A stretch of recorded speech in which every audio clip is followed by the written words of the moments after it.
My name is Emily Carter. I'm 34 years old, and until the evening my husband walked through our front door holding another woman's hand, I believed I knew exactly who I had married. The front door opened at exactly 7:18 p.m. I looked up from the dining table, expecting Daniel to complain about traffic like he always did. Instead, he stepped inside holding another woman's hand. She wasn't crying, she wasn't embarrassed. She smiled at me, not politely, not nervously, like she had already imagined herself living inside my home. Daniel's face had gone pale. "Emily," he whispered, "please, don't say anything until I explain." For a few seconds, nobody moved. The only sound in the room was the clock above our fireplace. Tick, tick, tick. The woman looked at me carefully, almost waiting for me to explode. Instead, I smiled, a small, calm, almost peaceful smile. Daniel's entire body froze. That wasn't the reaction he had prepared for. He had expected tears, he had expected screaming, maybe even a divorce, but he never expected what I was about to do. 3 hours earlier, I had already discovered something that changed everything, and that was exactly why I stayed completely calm. Daniel didn't know it yet, but he wasn't the only person hiding a secret inside our marriage. He just hadn't realized mine was much bigger. Daniel kept staring at me. His lips moved twice before any words came out. "Emily, aren't you going to say something?" I looked at the woman standing beside him. She couldn't have been older than 28, neatly dressed, no wedding ring. Her fingers tightened around the strap of her purse. She looked confident but not comfortable. I stood up slowly, smoothed the wrinkles out of my sweater, then I walked toward them. Daniel instinctively stepped in front of her, as if he expected me to slap someone. I didn't. Instead, I smiled at the woman. "You must be tired." She blinked. "What?" I said, "You must be tired. You've probably had a long day. You should come inside." For a moment, both of them simply stared at me. Daniel looked more frightened by my kindness than he would have been by my anger. I walked into the kitchen. "I'll make coffee." Neither of them followed immediately. I could hear them whispering behind me. "What's happening?" I don't know. I thought you said she'd lose it." "So did I." I almost laughed. They thought they knew me. But they had no idea who I had become over the last few weeks. As the coffee machine hummed, my mind drifted back to 3 weeks earlier. I had been folding Daniel's laundry when his second phone vibrated. Second phone. I didn't even know he owned one. It was hidden inside an old gym bag in the garage. The screen lit up. "Ashley, I can't wait until tonight." My hands started shaking. I should have confronted him. Instead, I unlocked it. The password was our wedding anniversary. That hurt more than anything. For nearly 2 hours, I read every message, every lie, every excuse, every promise he had made to another woman. He told her our marriage was already over. He told her we were only living together because of finances. He told her I refused to let him leave. None of it was true. Then I found something even worse, a conversation from 6 months earlier. Ashley had asked, "Does your wife know about the money?" Daniel replied, "Not yet." Money? What money? That single message changed everything. I didn't confront him. I hired someone instead, a private investigator, the best one I could afford. At first, I only wanted proof of the affair. What I received was something far bigger. By the end of the investigation, I wasn't even sure I knew the man I had married, which is why when Daniel walked another woman into my house that evening, I wasn't shocked. I was waiting, and neither of them realized they had just walked straight into my plan. I placed 3 coffee cups on the dining table, one in front of Daniel, one in front of Ashley, and one for myself. Nobody touched theirs. The silence had become almost unbearable. Finally, Daniel cleared his throat. "Emily, this is Ashley." "I know," I replied softly. "I've known her name for 23 days. The color drained from Ashley's face. She turned toward Daniel. "You told me she didn't know." I thought she didn't. I leaned back in my chair. "You thought a lot of things." Daniel stared at me. "What do you mean?" Instead of answering, I opened the kitchen drawer. Inside was a thick brown envelope. I placed it gently on the table. Daniel looked confused. Ashley looked nervous. Neither of them reached for it. "You should open it," I said. Daniel slowly pulled out the papers. The first page was a private investigator's report. The second page contained dozens of photographs. There they were, leaving restaurants together, checking into hotels, walking through parks, holding hands. Ashley covered her mouth. Oh my God. Daniel looked completely frozen. You hired someone? I nodded. 3 weeks ago, I wanted to know whether my husband was having an affair. I paused. But that's not what surprised me. I pointed toward the next document. Keep reading. His hands began shaking. The next pages weren't about Ashley. They were about money, hidden bank accounts, wire transfers, a limited liability company I had never heard of, property, investments registered under another name. Daniel's breathing became uneven. Ashley leaned closer. What is all this? I answered before he could. It's everything my husband forgot to tell both of us. She frowned. What do you mean, both of us? I looked directly into her eyes. Did he tell you he was nearly broke? She nodded. He said the divorce would leave him with nothing. I smiled sadly. That's interesting. I slid another document across the table, a financial statement, net assets $3.8 million. Ashley's eyes widened. She looked at Daniel. You said you barely had savings. He couldn't answer. You told me you were trapped because your wife controlled everything. Still, no answer. I continued calmly. He also told you we were practically separated. Ashley nodded again. Yes. I slowly removed my wedding ring and placed it beside my coffee cup. We weren't separated. We were still sleeping in the same bedroom. We were still eating dinner together. We were still planning our 10th anniversary trip. Ashley's face changed completely. Confusion, then embarrassment, then anger. She stood up. You lied to me. Daniel reached toward her. Ashley, please. She stepped back. No. You lied about your marriage. You lied about your money. What else have you lied about? For the first time that evening, Daniel wasn't looking at me anymore. He was watching the life he had carefully built, beginning to collapse in front of him. But he still didn't know the biggest surprise was yet to come. Daniel finally looked at me again. There was no confidence left in his face, only panic. Emily, I can explain. I shook my head gently. No, you've been explaining for months. Now it's my turn.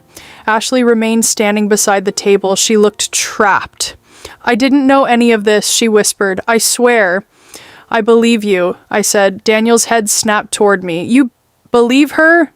Yes, because unlike you, she actually looked surprised. Ashley slowly sat back down. Her eyes never left Daniel. I reached into the envelope one last time.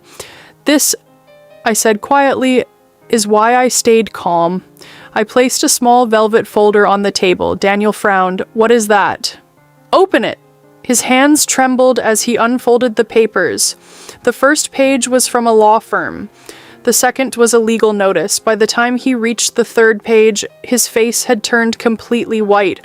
No. No. He looked at me in disbelief. You can't do this. I already did. 3 days earlier, I had quietly met with the attorney my father had used for his business, not because I wanted revenge, because I wanted protection. Every hidden account, every secret investment, every fraudulent transfer, everything the investigator uncovered had already been turned over to my lawyer. Daniel looked at the last page again. You froze the joint accounts. I did. You transferred your salary. Months ago, you planned this. I looked at him with the same calm expression I'd worn since he walked through the door. No, I prepared for the truth. There's a difference. Ashley slowly picked up the financial report again. Then she looked at Daniel. How many lies? He couldn't answer. She asked again, how many? Still nothing. Tears filled her eyes. I left my apartment because you told me we were starting a new life. You said your wife had already moved on. You promised me we weren't hurting anyone. Daniel reached toward her. Ashley, she stepped away again. Don't. I don't even know who you are anymore. The room became painfully quiet. Finally, Daniel whispered my name. Emily. I made a mistake. I smiled sadly. No. An affair is a mistake. A lie repeated every single day is a decision. He lowered his head for the first time in 9 years. I didn't feel angry. I didn't even feel heartbroken. I just felt free. But before either of them walked out of my house, there was one final truth they both deserved to hear. Daniel sat there with his head lowered. For several long seconds, nobody spoke. Ashley wiped her eyes with the sleeve of her sweater. "I feel stupid," she whispered. "You shouldn't," I replied. "You believed someone you loved. I did the exact same thing for 9 years. She looked at me, surprised. "You don't hate me?" I slowly shook my head. "No, I don't. I hate what he chose to do, not the person he lied to." Daniel buried his face in his hands. "I'm sorry." The words barely reached the room. "I know saying that changes nothing." "It doesn't," I answered honestly, "but you should still say it." He looked up. His eyes were red. "I never wanted to hurt you." A small, tired smile crossed my face. That's the strange thing about betrayal. Nobody ever plans to destroy someone. They just keep making small, selfish choices, until one day there's nothing left to save. Ashley quietly picked up her purse. She turned toward me before walking to the door. "I don't deserve your kindness." I walked over and opened the front door for her. "This isn't kindness, it's freedom. If I spend the rest of my life hating you, he wins twice." Tears rolled down her cheeks. "Shana, I'm so sorry." She walked out without looking back. The front door closed. Now it was just Daniel and me.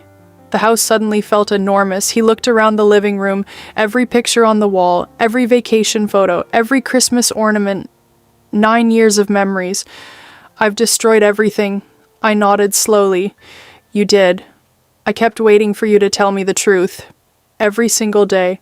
I gave you another chance. You just never knew it." He stared at the floor. "What happens now?" I picked up my wedding ring from the table. For a moment, I rolled it gently between my fingers. Then I placed it beside his coffee cup. "Tomorrow, my lawyer will contact yours. The divorce papers are already prepared." He closed his eyes. "I thought you would scream. I thought you'd throw me out. I thought you'd hate me forever." I looked at him one last time. "No. I simply stopped choosing someone who stopped choosing me a long time ago." Without another word, I walked upstairs. As I reached the top step, I heard the front door open behind me, then close. I never saw Daniel again after that night. 6 months later, the divorce was final. I stayed in the same house.